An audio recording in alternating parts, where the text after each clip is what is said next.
Now in the Quran, Allah talks about people who spend extravagantly, and there are two words used for it. One of them is israf, and israf means to spend beyond the limit of what is necessary. So if you went to shopping and you went and bought a shirt, and instead of buying one, you bought like 20 shirts just because you can, that would be a form of israf.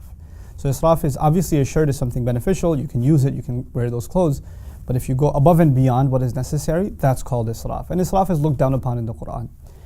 But there's another form of spending that's far worse, which Allah calls tabdhir. And tabdhir is when you're spending on stuff that you don't actually need. To begin with, it's not even a fundamental need.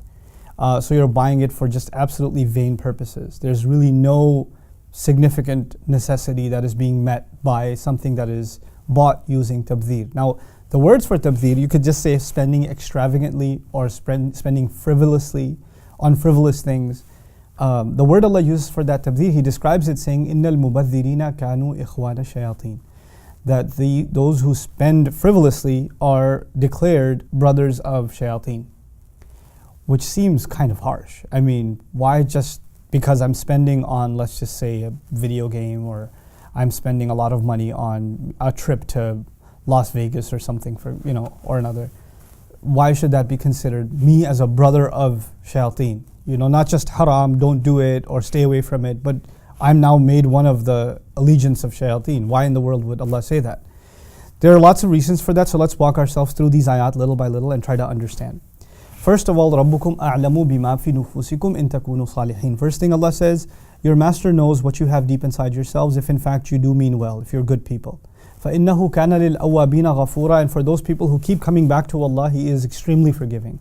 In other words, Allah is saying, look, you're going to mess up and you're going to come back to Allah. You're going to mess up and you're going to come back to Allah. And that is something Allah expects. Allah doesn't expect you to be perfect, and He knows what you have inside of you. That's the first thing. The second thing Allah says right after that in Surah Al-Isra is وَآتِ ذَا الْقُرْبَ حَقَّهُ وَالْمِسْكِينَ وَابْنَ السَّبِيلِ وَلَا تُبَذِّرْ تَبْذِيرًا.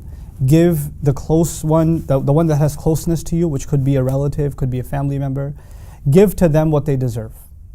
آتِ ذَا الْقُرْبَ حَقَّهُ. And it's used in the singular, not ذَوِي الْقُرْبَ حُقُوقَهُم. ذَا الْقُرْبَ حَقَّهُ, which means you have to think about every single relative and what they might deserve. Like you have to think of your relatives individually because of the ayah. Wal miskin, and then think of the one who is in a helpless situation. They're stuck financially, they're stuck because of their circumstance. Maybe they're sick and can't work, something like that. That's a miskin.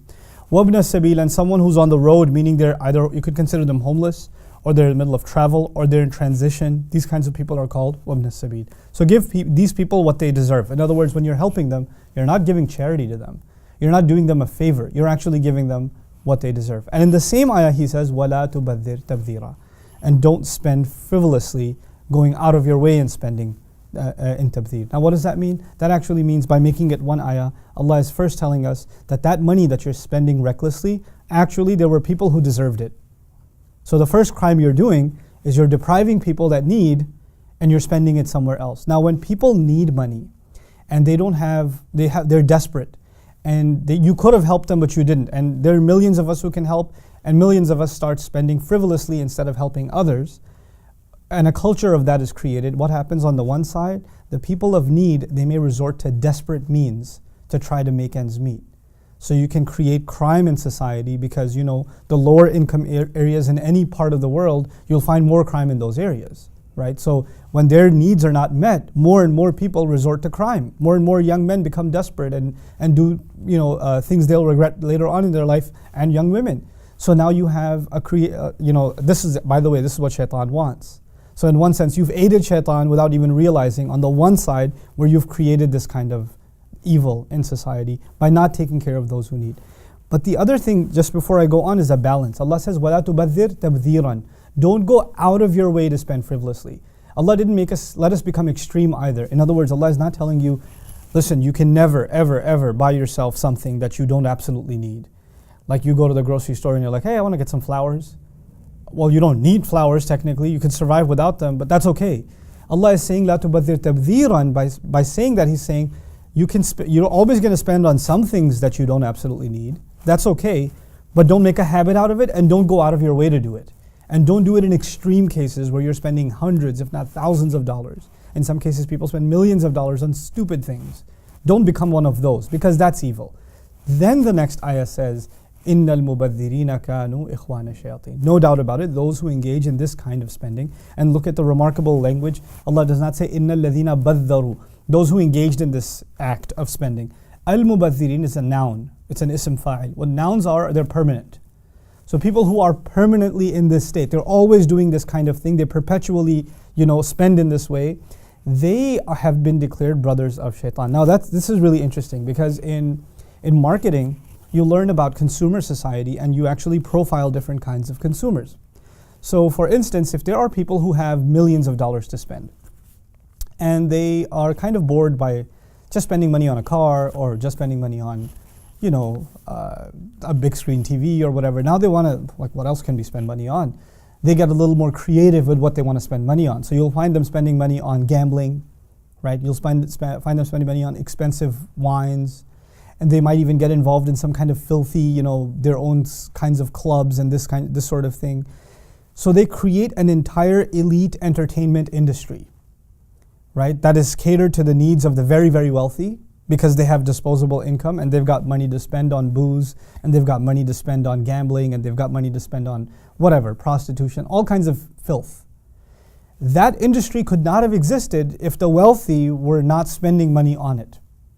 And the money has to keep coming in constantly, right? They have to be mubadhirin. They cannot do this one time, because if the wealthy, which are a very small population of any society, do that kind of spending just one time, well, think of it from a business perspective. The person who's selling them these services, he can't survive if he has a customer that comes in once or twice. He needs a regular customer. So they actually become mubadhirin. They become people who spend frivolously regularly. And thus they create and flourish the gambling industry and the alcohol industry and the prostitution industry, you name it. They create that entire environment, that entire scene, just by their frivolous spending. And this, we're talking about millionaires and billionaires, but this comes down a little less than that too. If, there are young people that are watching, they're downloading some filthy, video, movies or whatever online. They're like, oh, maybe I'm just harming myself. I'm not hurting anybody else. Well, actually, you're supporting an industry. They would not have made their money if you didn't download anything. So if and the tragedy of our times is a huge proportion of the filth downloaded online is from Muslim countries. So that's a reality. So Allah is saying, Innal mubadhirina kanu ikhwana shayateen, perhaps because some of the most evil enterprises that exist in our times and have always existed are supported on the backs of people that have disposable income and spend it irresponsibly. This is the point that's being made here. It's a very heavy point. We talk about responsible consumerism, and you have to spend money in places where that are clean, that you don't have forced labor or child labor and things like that, or you go for organic food and things like that. Similarly, not just where this product was made, but what this product was made for. The thing you're buying, you have to look at, why are you buying this product? Why are you engaged in this consumerism? Is there nothing better you can spend it on? So this beautiful balance between two, this is what I want to conclude with. On the one hand, the balance of, look, sometimes you are going to spend beyond your need, and that's okay. But on the other hand, if you become mubadhirin, you're going to become brothers of the shayateen, because you are brothers in that you are giving them business and they are giving you entertainment. You become brothers and partners in a sense. You're supporting one another, and that's exactly what shaitan wants. May Allah Azza wa Jal protect us from becoming brothers of shayateen, and may Allah not make us from those who are mubadhirin, nor from those who commit israf. Barakallahu li wa lakum. Assalamu alaikum wa rahmatullahi wa barakatuh.